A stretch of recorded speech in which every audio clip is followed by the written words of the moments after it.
ദുഃഖവെള്ളിയിൽ വയനാട് ചുരത്തിൽ നടത്തുന്ന കുരിശിന്റെ വഴിയുടെ എല്ലാ ഒരുക്കങ്ങളും പൂർത്തിയായതായി സംഘാടകർ പറഞ്ഞു. ഗത്സമേൽ ഗ്രോട്ടോയിൽ ഫാദർ ജോയ് ചെറുവത്തൂർ പീഠാനുഭവ പ്രാർത്ഥനകൾക്ക് നേതൃത്വം നൽകും. അടിവായ ഗ്രോട്ടോയിൽ നിന്നും രാവിലെ മുതൽ തന്നെ കുരിശുരൂപം ചുംബിച്ച് കയ്പ് രുചിച്ച് വിശ്വാസികൾ ഒരു വഴിയായി യാതൊരു മാർഗദർശനവും കൂടാതെ ഉണ്ടാകാത്തവരും പ്രാർത്ഥന ഉരുവിട്ട് ചുരത്തിലെ കാര്യപണികൾ താണ്ടി നടന്നു നീങ്ങുന്നു. ദുഃഖവെള്ളിയാഴ്ചയിലെ കർമ്മങ്ങൾ ഇപ്രകാരമായിരിക്കും.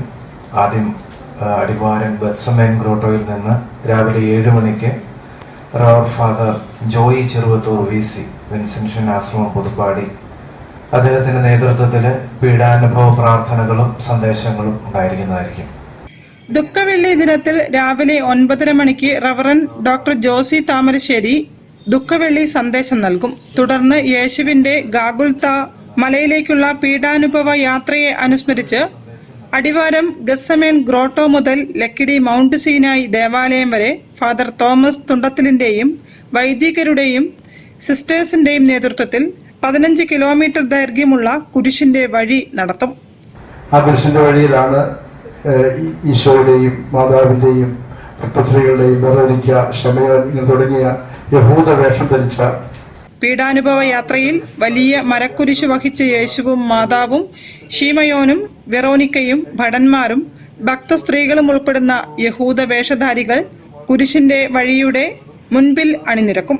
51 പേരടങ്ങുന്ന വിവിധ കമ്മിറ്റികളുടെ പ്രവർത്തനങ്ങൾക്ക് reverend father Thomas Thundathil, father Shindo Aranjaniyil, father Anvin Mannoor, father Teejo തുടങ്ങിയവരാണ് നേതൃത്വം നൽകുന്നത്.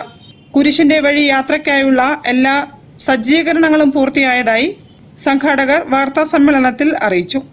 വാർത്താസമ്മേളനത്തിൽ father Thomas Thundathil CMI, father Anvin Mannoor CMI, Jose Augustine Keepurath Pala, Tindu Jacob Kozhikode തുടങ്ങിയവർ പങ്കെടുത്തു. News bureau, Kozhikode. വാർത്തകളിൽ ഇനി ഇടവേള. ക്യാൻസറിനെതിരെ പൊരുതാനായി കാലിക്കറ്റ് സിറ്റി സർവീസ് സഹകരണ ബാങ്കും MVR ക്യാൻസർ സെന്ററും സംയുക്തമായി അവതരിപ്പിക്കുന്ന ക്യാൻസർ ചികിത്സാ സഹായ പദ്ധതിയാണ് മാസ് കെയർ.